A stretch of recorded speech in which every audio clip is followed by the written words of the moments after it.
Shalom, shalom bien-aimés dans le Seigneur Jésus-Christ. Bienvenue dans cette tranche de bénédiction matinale conçue uniquement pour vous. Une tranche pour vous bénir, une tranche pour vous aiguiller dans la prière, une tranche pour vous aiguiller dans la méditation. Je vous invite à tourner les pages de vos Bibles dans Genèse 2, versets 15 à 17. Genèse 2, versets 15 à 17, la Bible dit « L'Éternel Dieu prit l'homme et le plaça dans le jardin d'Éden pour le cultiver et pour le garder.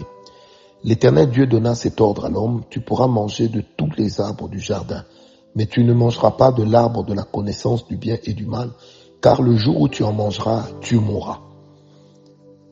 L'Éternel Dieu prit l'homme et le plaça dans le jardin d'Éden pour le cultiver et le garder. Bien-aimés, à ce niveau, je voudrais rappeler à chacun d'entre nous que le travail n'a jamais été considéré comme une malédiction. Car dans le jardin d'Éden, l'homme avait déjà reçu de Dieu le mandat de travailler. Cultiver et garder, c'était un travail que l'Éternel avait assigné à l'homme. L'homme devait veiller sur l'environnement spirituel, l'environnement vital dans lequel il était, sur cet environnement qui était censé lui donner et lui procurer un véritable bonheur, qui était censé lui procurer de quoi manger. Si l'Éternel s'occupait d'arroser la terre, il appartenait à l'homme de mettre à terre ce qui devait en pousser.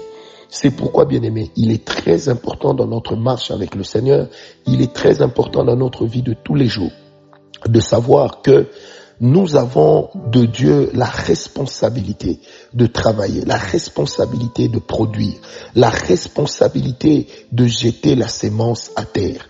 Généralement, il nous arrive de demander à Dieu de nous donner la récolte là où pourtant nous n'avons rien jeté à terre.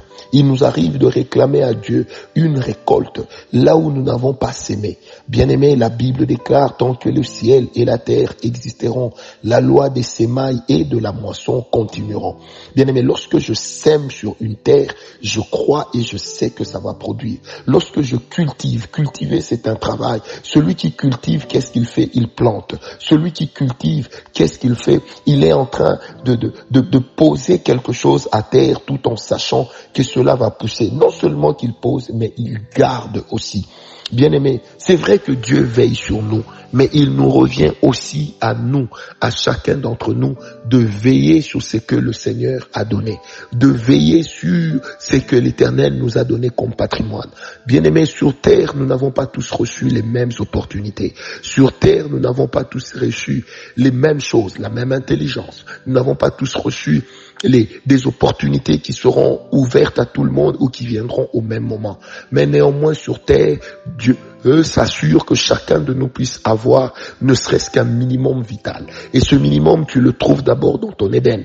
Tu le trouves d'abord dans ce que tu plantes dans la présence de Dieu. Tu le trouves également dans ce que tu plantes autour de toi. Tu le trouves également dans cet investissement que l'Éternel te donne de pouvoir faire. Bien-aimé, peut-être que tu travailles pour quelqu'un, mais n'oublie pas, cultive, car nul n'est déjà devenu riche en ne travaillant que pour l'autre. Surtout quand nous sommes dans le domaine de l'entrepreneuriat. Ensuite, bien-aimé, garde bien là où tu es. Garde bien ce qui est en train de produire pour toi. Bien-aimé, ton Éden peut se cacher derrière une relation. Ton Éden peut se cacher derrière une amitié. Ton Éden peut se cacher derrière une filialité spirituelle. Ton Éden peut se cacher derrière une paternité spirituelle. C'est à toi que revient la responsabilité d'y veiller. C'est à toi que revient la responsabilité d'ouvrir l'œil et le bon, afin que les choses puissent se passer selon que Dieu le veut. Et cela est donc très important. Au verset 16, la Bible dit, Dieu donna cet ordre à l'homme. Tu pourras manger de tous les arbres du jardin. Waouh! Bien-aimé, si dans le jardin il y a la gloire, si dans le jardin il y a la présence de Dieu, retenez bien ce que je vais vous dire. Il n'y a jamais eu des opportunités, il n'y a jamais eu des avantages, il n'y a jamais eu la gloire, il n'y a jamais eu l'autorité sans pour autant avoir de l'autre côté la responsabilité, de l'autre côté les exigences. Le Dieu qui nous bénit a aussi des exigences. Le Dieu qui te positionne a aussi des exigences. Le Dieu qui te veut pour lui seul a aussi des exigences. Le Dieu qui promet de te bénir a également des exigences. Le Dieu qui te promet d'être quelqu'un d'extraordinaire a aussi des exigences. Bien-aimé, enlever à la promesse de la gloire ses exigences, enlever à la bénédiction ses exigences, enlever à ton jardin d'Éden ces exigences, reviendrait un peu comme au fait de vouloir construire sans briques, reviendrait un peu comme au fait de vouloir construire sans bois, reviendrait un peu comme au fait de vouloir ériger un bâtiment de plusieurs étages sans jamais n'avoir été en profondeur. Et ça, aucune technologie au monde, malgré l'évolution, ne l'a déjà autorisé.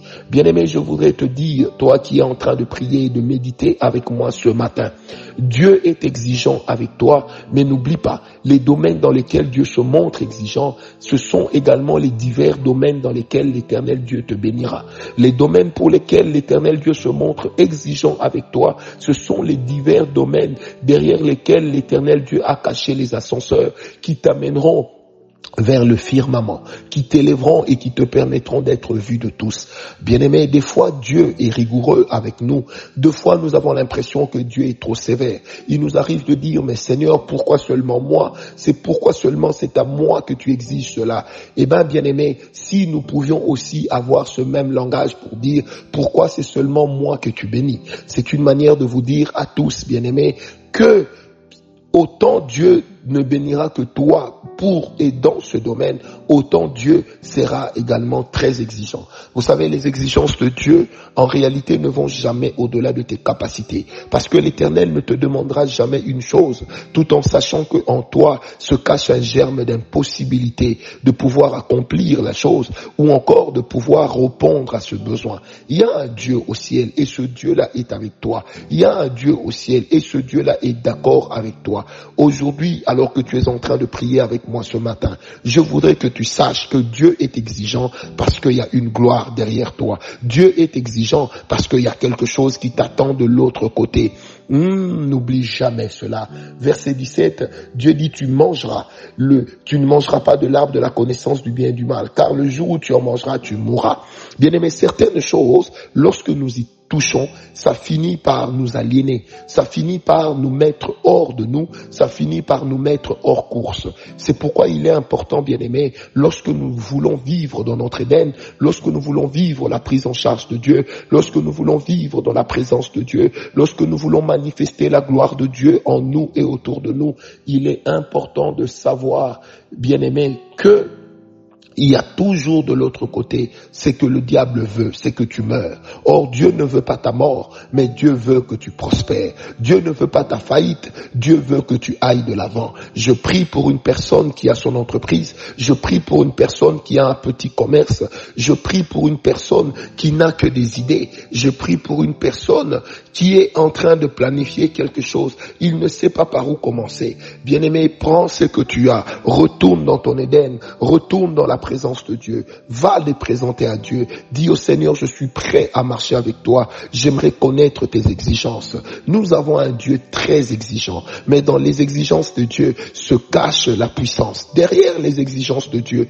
se cache le fait que toi tu deviennes demain une étoile. Oh, je prie le Seigneur avec toi ce matin, que tu comprennes ces réalités et cette vérité, que ces réalités et cette vérité puissent être un havre de bénédiction pour toi, que ces réalité et cette vérité puissent marcher ensemble dans ta vie, que tu saches que tu es une personne que l'Éternel a mise à part, que tu saches que tu es une personne que l'Éternel attend dans sa présence. Va, cultive dans la présence de Dieu, va, sème dans la présence de Dieu, va, travaille, va, planter, va, faire des choses, va, entreprendre. L'Éternel est avec toi. Garde ce que l'Éternel t'a donné. Mais surtout, bien-aimé, ne te vautre pas dans le mal. Ne te vautre pas dans l'escroquerie. Ne te vautre pas dans les choses dans lesquelles Dieu ne peut pas être vu. Parce que Dieu ne peut pas se lever contre ses propres principes.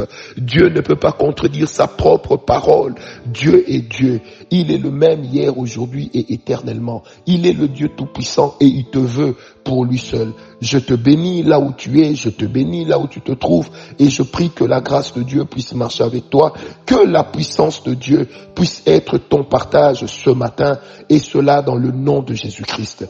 Que Dieu t'accompagne dans tes affaires, que Dieu t'accompagne dans ton travail, que Dieu t'accompagne dans ton école, que Dieu t'accompagne pour ta guérison, que Dieu t'accompagne dans tout ce que tu fais. Sois béni, sois béni, sois béni au nom de Jésus-Christ.